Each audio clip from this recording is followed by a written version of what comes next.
as philosophers, there is always this moment where there is this kind of intellectual addiction, or addiction is maybe a bit negative, but excitation for intellectual concepts. And then it becomes the question about, what about embodiment?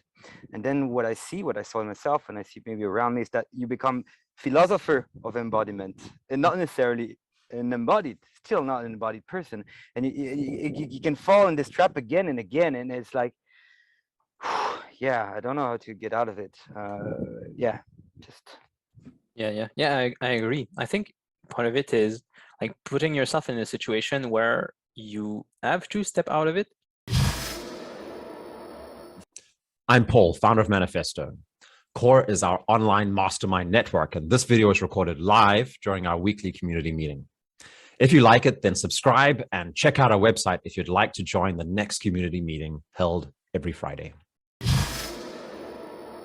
Welcome, JP, to our Friday meeting on Manifesto Core. Thanks for having me, Paul. Good to have you here. I think it's you've been on some of our, we've done a couple of talks together, but it's the first time you're joining one of our actual community meetings, right? Yeah, exactly.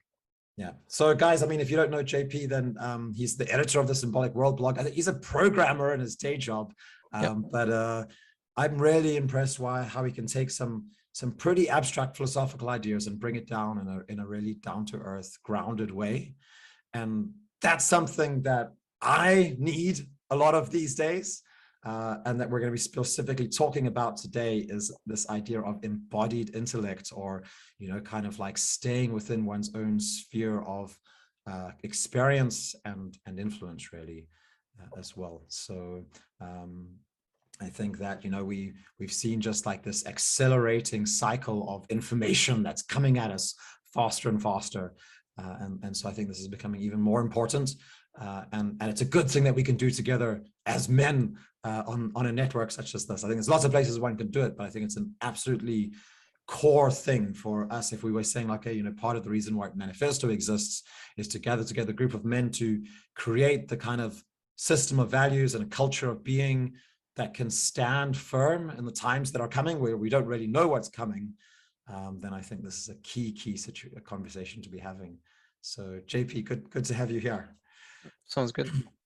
So you were going to use, we spoke about, you're going to try, you've actually written an article as well about this subject where you used Saint Augustine as an example. Yeah, because this started from like a different place. It didn't have to do so much with current events. It was more about something I worked through as I was thinking like how to integrate philosophy in my life, let's say. Something really I noticed was when I was in grad school in philosophy. If you look at the history of philosophy, you sort of see pretty steady improvement from the Greeks through like the end of the Middle Ages, basically. And then you see a huge fragmentation at the time of the Renaissance that never really healed back up. And I think a lot of this comes down to the fact of disembodied intellect. Because if you look back at the Greeks, let's say, the Greek philosophers that we still read today, like Plato and Aristotle, they had very full lives. Their ideas had to match with what they were going through in a real life. And I mean, they had families, they went to war, they had businesses, they did a bunch of physical activity. Like it was, even for the academics like Plato or Aristotle, they still spent a bunch of time doing real life stuff. They weren't just isolated academics like we see today in the academia. And I think that's a lot of the reason why ancient philosophy like Plato and Aristotle are like still hold up so well today. And I think you see improvements if you go further in history when you get to especially Christian thinkers who were priests or bishops who then had to embody their ideas, not just in their own lives, but also in the lives of their parishes. So if you become a priest like Augustine, then you have to take care of a parish. Like you have a bunch of people to take care of, and your ideas have not only to work in your own life, but also in the lives of your flock. So I think you see improvement in like what some of the Christian thinkers are able to do over what the Greeks had done. They're able to integrate some other ideas that you don't see there. We could dive into the details, but I'm trying to make first a like broad historical painting. And I think you keep seeing improvements up until the Middle Ages, where Aquinas sort of builds upon what was done before as well. But then when you get to the Renaissance, you start to see thinkers like Kant and Descartes, who are just full-time academics and who don't even have families and who are just like basically isolated intellects. And they're able to build like really coherent and impressive systems by themselves, but like it takes more than just coherence to be true. Like what you come up with has to actually land in reality. And this didn't seem to be the case in Descartes and Kant. You can see it in many ways.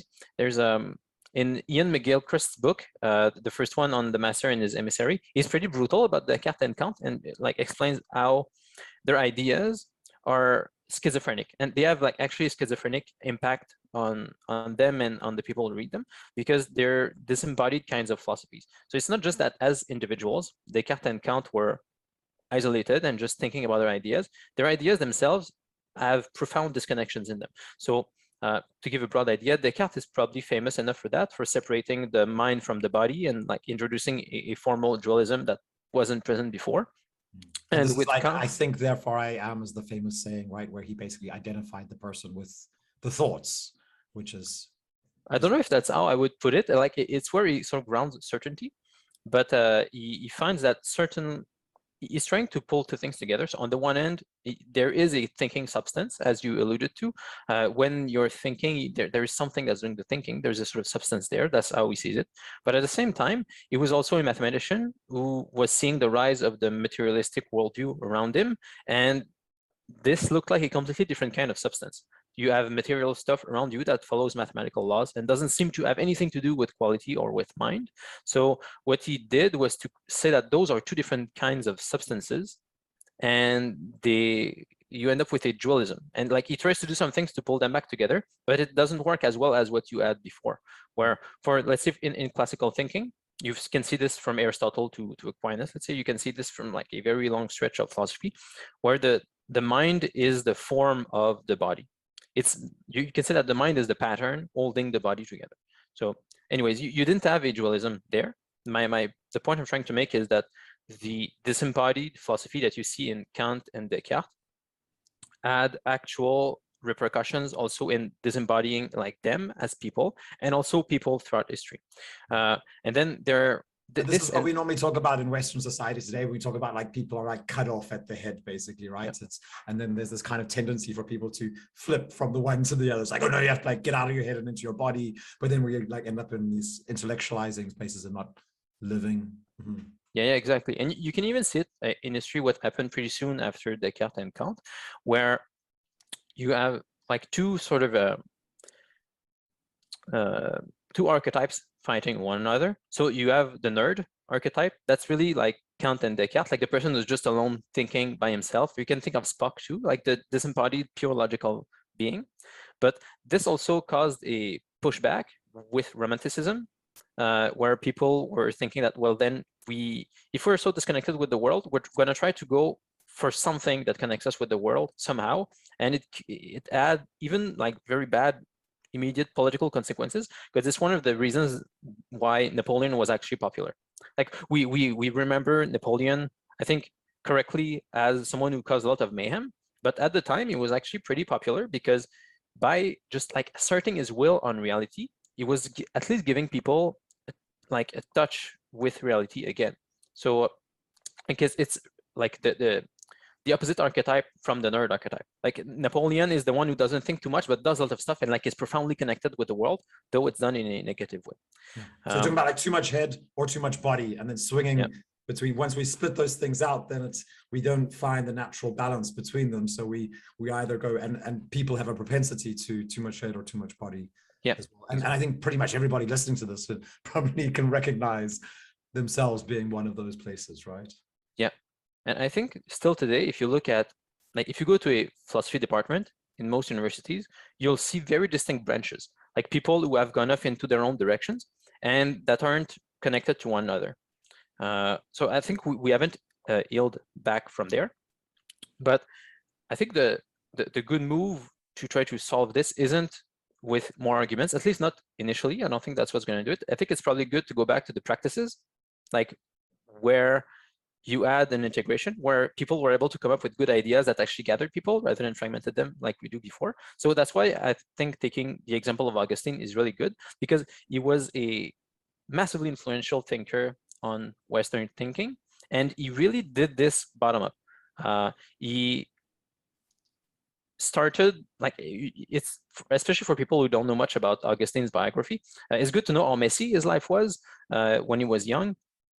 You can see it in a few areas of his life where one thing is he was a sex addict. Like he writes about it in the Confessions. At some points, it's pretty funny, even the anecdotes that come up, because he so couldn't help his addiction that at one point, it's a long story, so I'm just gonna get to the funny part, but at one point, his mother arranged for him to have a proper marriage finally, because he was having concubines before. And because of the marriage, yes, he had to drive out one of his concubines, and she actually, it was his only mistress at the time, but because obviously, if you know that your man is going to marry someone else, you don't want to, like, I understand why the mistress wanted to leave, obviously, it makes a lot of sense, but Augustine so couldn't help himself that even though he had to wait for 2 years for the bride to become older, to be old enough to marry, he ended up taking another mistress in the meantime, just sort of because he couldn't help himself. And he had some pretty crazy quotations about like what this was like in practice for him. He said that he kept licking the open sore of lust. For him, it was something like he just couldn't help him from. And also in his thinking, he was a Manichaean.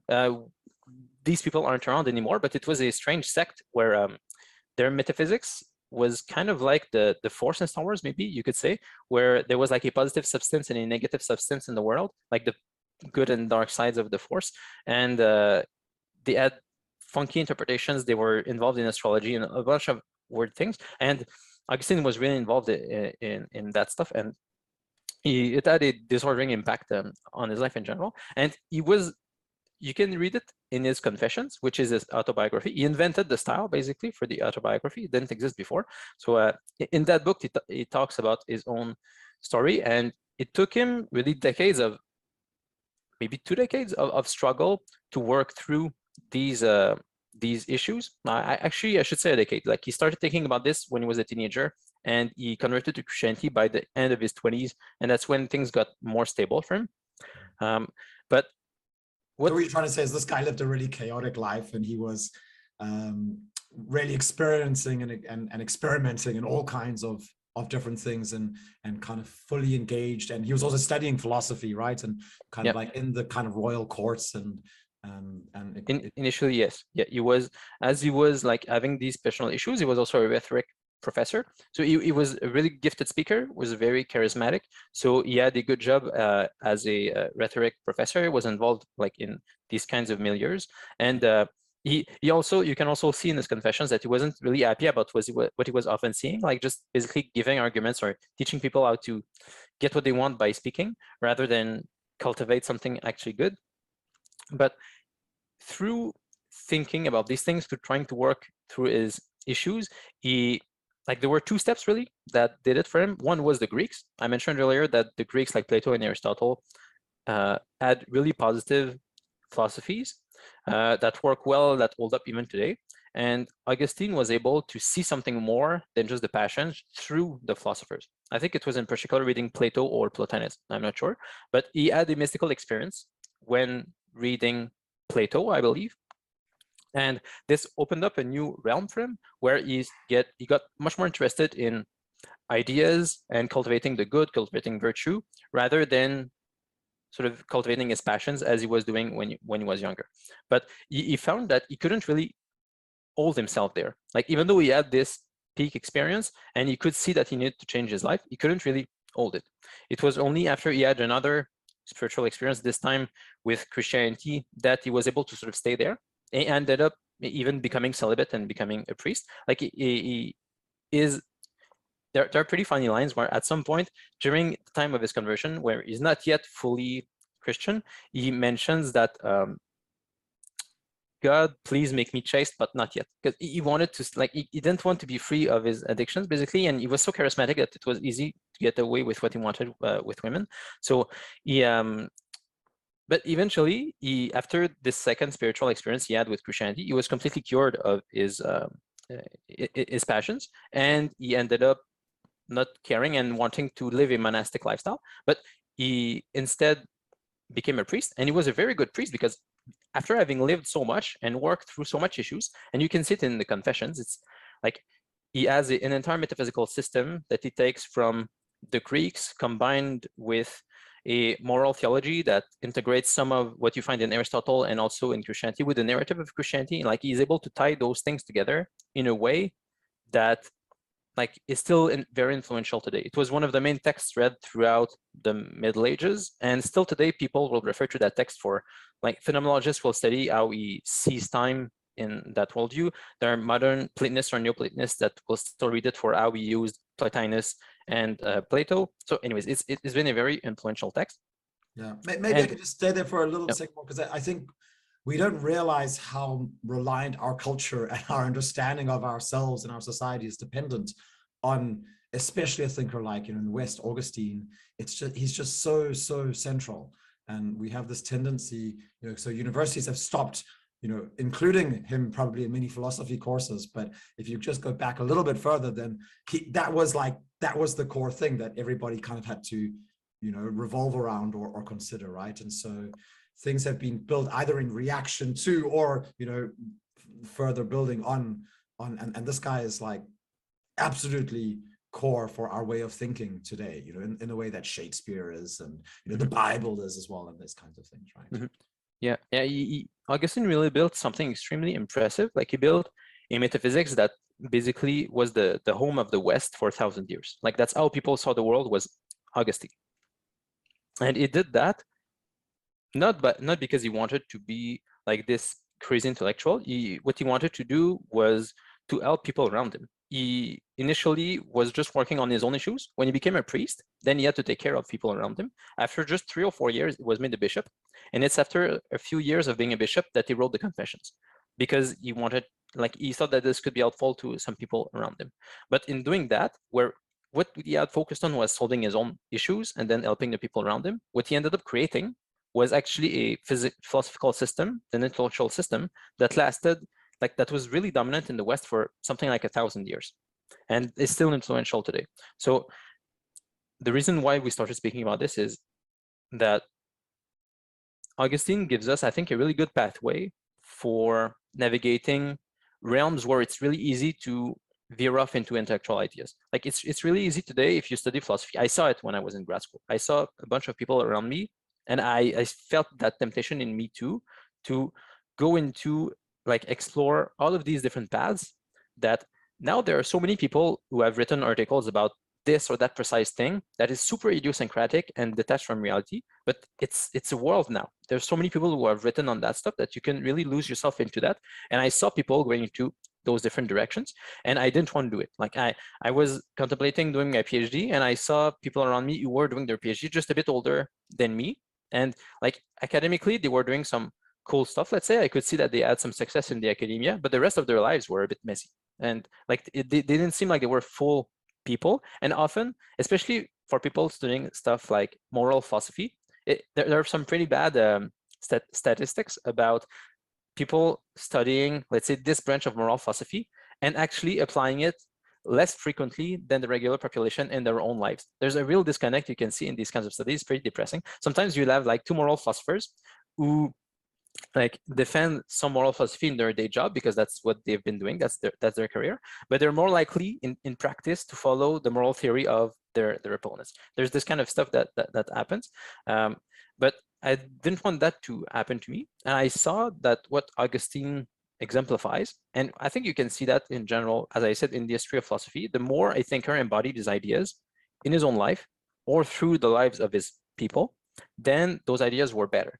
They were not even necessarily in terms of coherence. Like, I don't deny that what Descartes or Kant were saying can be quite coherent. I'm just denying that it lands in reality.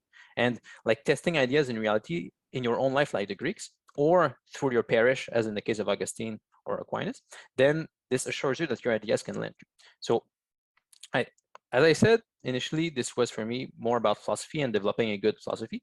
But I see it today, in the last few years, it's become relevant also for just how easy it is to lose yourself online with like all of the different information that is coming up towards us. As you said, Paul, there's like so much of our attention that is like our attention is really on demand by a bunch of entities online. And I think we have to be careful with like from this attention, how much of it is actually going to help us grow and do something positive. So that's sort of where I think you wanted to go with the rest of the conversation. Paul, let me know if you think this is the good track. I can keep going. Yeah, and I think we'll have we'll open up for some questions or thoughts or reflections from the guys as well soon. But when you speak about attention and going online, and there's lots of entities that want to attract it, can you talk a little bit more about what you mean by that? And like, you can even like maybe a little bit like, what is attention? How does it work? And what do you mean by entities? Yeah. Well, I think there's we don't even need to use very theological language now. There's a really good documentary on Netflix that there's a really good Netflix documentary that came out last year or 2 years ago, The Social Dilemma. I don't know if many of you guys have seen it, but it's totally secular, but it really shows well how when you go online, a bunch of the different companies have a bunch of different AIs that work to capture your attention and then give you ads, basically, because that's how they make money. So there's, I mean, in traditional theological language, you would call these principalities or powers or demons, like a bunch of little entities. Some of them are going to be positive, but many of them are going to be negative. They're just like little entities, algorithms that. Did you say manifesto is one of those entities? Like, I think that's a good question. I don't know how. I think it's the body of manifesto. That's like the guys who are on this meeting here. Yeah. And, you know, like, yeah. I don't know. That's my understanding of it. Yeah. That's true. I think you could say that manifesto is a principality. It's not mediated by AIs, or at least not that I'm aware of, as much as some of the more nefarious ones. So let's say that's especially where things get super messy. That's when some of those principalities like have powerful AIs with lots of data from lots of people who want to do sort of two things. On the one hand, they're gonna feed you the kinds of content that keep you there, and in doing so, it's good for them if they can modify your psyche so that you're more interested by what they're showing you. So, I mean, in that Social Dilemma movie, it's really excellent at showing you that, for instance, if you're fed some conspiracy thinking kind of stuff, you're gonna spend more time on that platform, so they're gonna be able to sell you more ads. So these principalities have really strong incentives to modify your attention, to make you pay attention to different things, so that you stay there longer, you give them more of your attention, and then they can sell you more stuff. So that's the case for many entities that we see online. We don't even need to, it's not even a right-wing or left-wing thing. I think in that documentary, it's pretty just obvious that if you look at what's happening, you go online and companies are trying to gather your attention for good or for ill.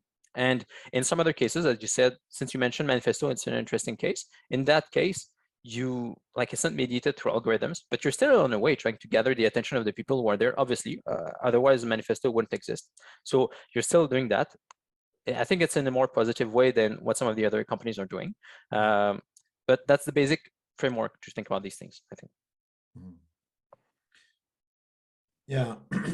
Yeah. So, I mean, yeah, this thing of attention, you know, this is something that Jonathan also talks a lot about, right? Is that certainly for me, like becoming aware of how valuable my attention is and how powerful it is as well, right? And then how I use it on all kinds of things that are more or less productive, right? So yeah, can you say something about that? Yeah, especially with practicing this, because let's say early in the conversation, I spoke about Augustine and about how to develop good philosophical ideas, you need to test them, incarnate them in practice. Well, I think to be able to like direct your attention correctly, you need to practice that too in your own life. And the online world, I think, is similar now. It's in a similar situation now to what I was seeing in grad school nowadays, where there are like different branches, tons of different paths you can take. It's not really unified. And like these different paths are tempting. And if you just stay there, it's going to be really difficult to navigate where to go. I think you have to sort of come back down to what you can test, what you can like, to a level where you can see whether ideas land in practice, whether they really work. And then you can practice your thinking this way. Like Augustine did, like he tried to embody philosophical ideas in his own life. And once he had done that, he was better able to sift through abstract philosophical theories he was seeing in the academia. Well, I think today is the same thing, where if you go online, your attention is going to be pulled in tons of different directions. And if you just stay there, it's going to be hard to even practice where to spend your attention, because you're just getting distracted all over the place. But if you rather like do stuff locally where you cultivate your attention, it can be like individual practices of meditation or prayer or whatever you're using, but also like in, let's say in your family, are you able to pay attention correctly to your child or to your wife or whatever? Like, are you able to pay attention correctly to what matters? And then in the wider community, are you able to like also help the people around you put their direct attention in the right place? Are you able as a group, let's say, are you able to handle a group meeting where you direct people's attention to the good place? Are you able to not get pulled in different directions at the level of the group and so on? And once you're able to do that, you're going to be much better able to discern like from the principalities that are trying to pull your attention when you go online.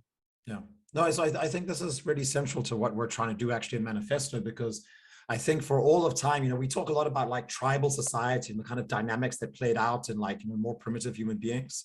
And one of the things that I think gets missed often is how the tribe was the extended family. And the extended family, one of the primary functions of that was training the younger members of the family how to pay attention correctly in the world to be able to survive and to, you know, have good, positive relationships with other people. And I think as we've seen, you know, like kind of family units, you know, like if you say like, okay, well, the central kind of gathering ritual of the family has been the meal, right? But then the meals have increasingly, even in my family, like, you know, as I got older, then there were some of the meals where we all sat in front of the television and like worshipped in front of the television altar, right? And so like the instead of like attention towards each other as a community of people that are trying to reflect and grow and develop and understand and be able to love each other, actually, attention goes outwards, right, onto digital media, which like has this amazingly pleasurable effect because our nervous system suddenly gets expanded to include, you know, all of human history and the entire globe as well, right? So it has this really nice feeling for us. But I think where Manifesto then comes in is it's actually like, well, we're really intentionally forcing attention or creating a container where we're holding attention together on a very specific set of values which are aimed towards growth and development of human beings connected in a kind of, you know, artificial or laboratory, like you could call it a laboratory of a family somehow, right? Where we're training these skills of how to direct attention and to interact with each other in a way that helps us to become better people, really, I guess. Yeah. It's the TV example is a good one. I hadn't thought about it, but yeah, it's true. And let's say you can oppose that in terms of, in the same way that now we have to navigate through different principalities online that are trying to take our attention. Well, if you're leading a family, you also need to discern, like concretely, where to put your family's attention. As you said, there's the TV. If you don't notice, like it can just happen to your family that all of a sudden, all of the attention of the family is distracted. Rather than like being a communion of love between the members of the family, it can go towards this activity or the TV, or people can just fragment. You can see that happen in your family. Or you can also put like together your attention in a good direction. Maybe and you can even be doing something that does gather your attention, but in a positive way. Like maybe you're going to, it could be a religious ritual as a family. It could be going to some sort of show or like something positive that you're doing as a family where you are together celebrating the same thing, pointing your attention in the same direction. And it's a kind of training at the scale of this group then.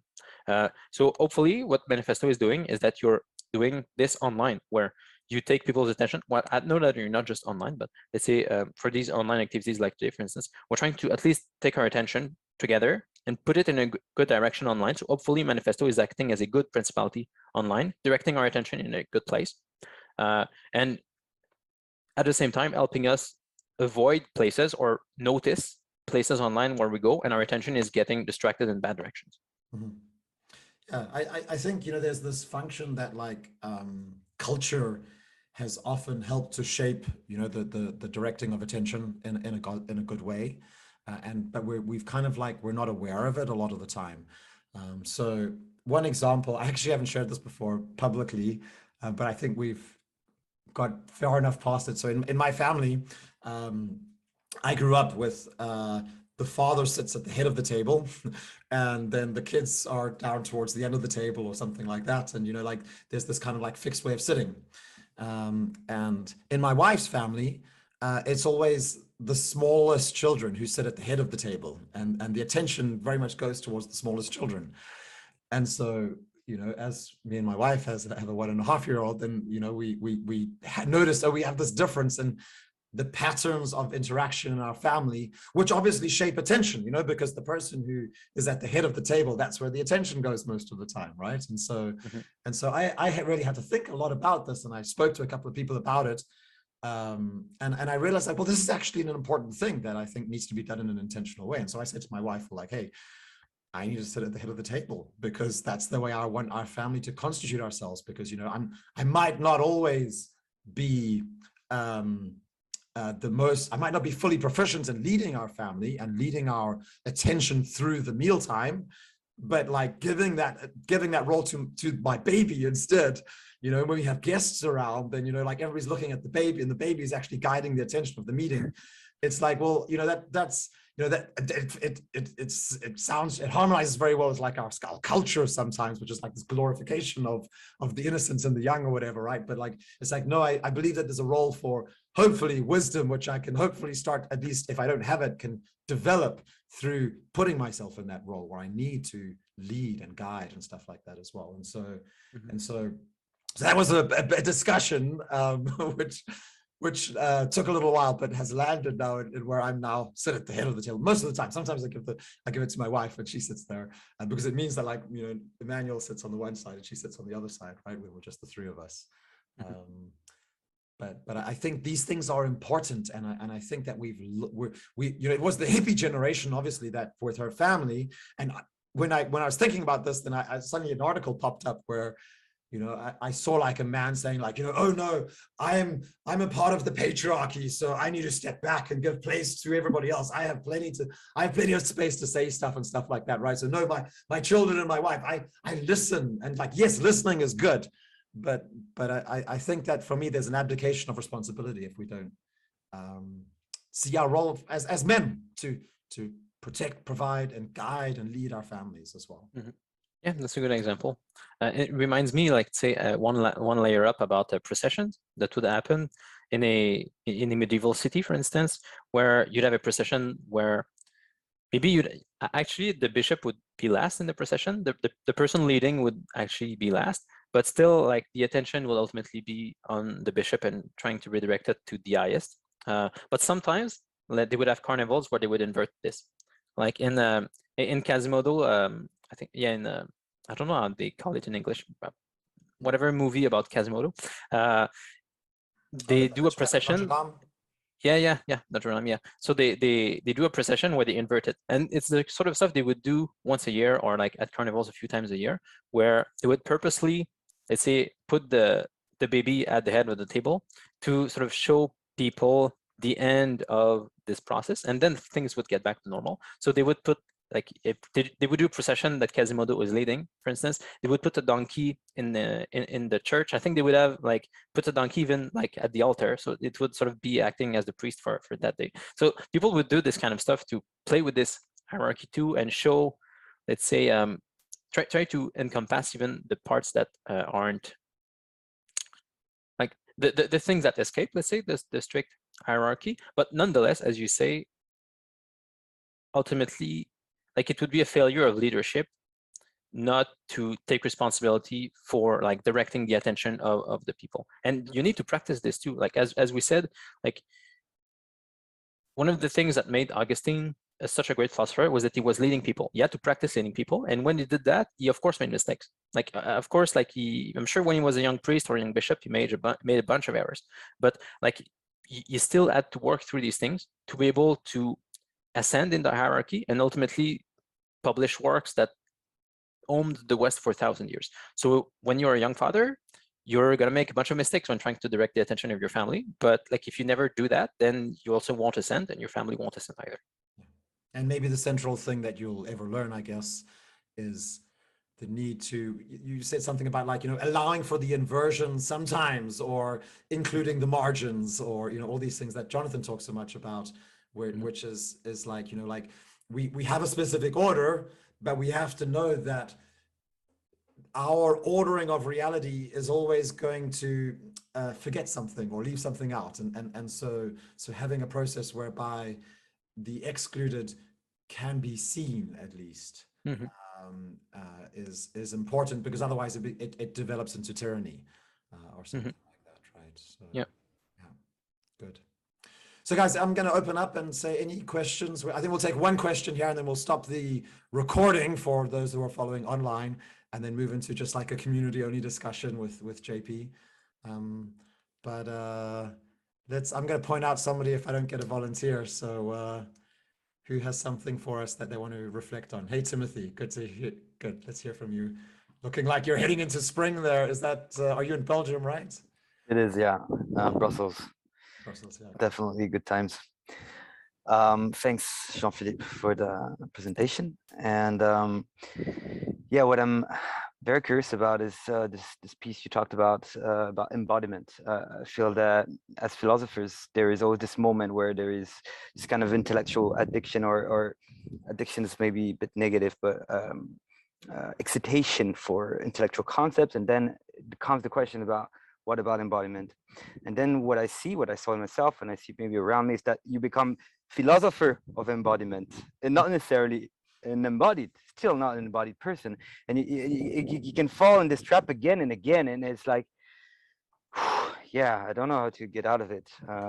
Yeah, I agree. I think part of it is like putting yourself in a situation where you have to step out of it, like getting married, having a family, or becoming a priest and having people to take care of. Like this is just going to force you to apply your ideas concretely, because you're going to spend most of your time dealing with very concrete stuff. And then as you get older, maybe you have more time to just reflect. And these ideas now that have been refined are going to be much better than they would have been without this concrete practice. it's interesting, because maybe implicitly I have the hope that I will be able myself to realize this without creating the external constraints to push me in this, and maybe it's naive from me here, if I understand well. Yeah, I think it's unlikely. I mean, it's the only, like, maybe the closest instance I've seen of people doing this, let's say by themselves without external constraints, is actually monks. People who like lived extremely ascetic lives, where like these were the kinds of constraints that they ended up putting on themselves. Like it didn't come so much from people.